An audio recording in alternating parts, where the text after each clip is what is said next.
Here are 3 must-have lenses for any photographer or videographer. First of all, starting off wide before we go into a more zoomed in one, is any ultra-wide angle. I've got the 17-35 Canon lens here. You don't have to get this exact one. Any lens which is ultra-wide angle and fits on your camera will do the job. You need an ultra-wide because if you're going to shoot hotels, you're going to shoot real estate, you're going to shoot anything where you want as much image in the frame as possible, you need a wide-angle lens to achieve that. Second of all is the dream videographer's lens.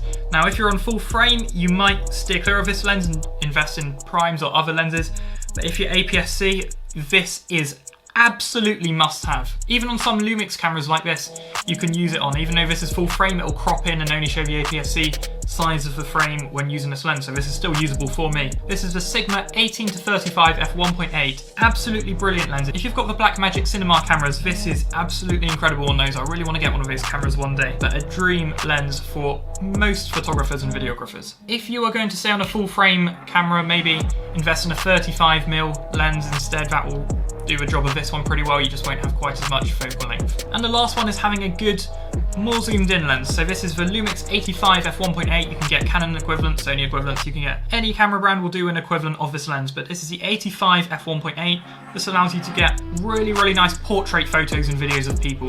It has a blurry background due to a wide aperture, and it is very sharp as well. It means you can shoot things from further away and adds a different focal length to your collection than the other 2 lenses. If you feel like you got value out of this video, drop me a follow.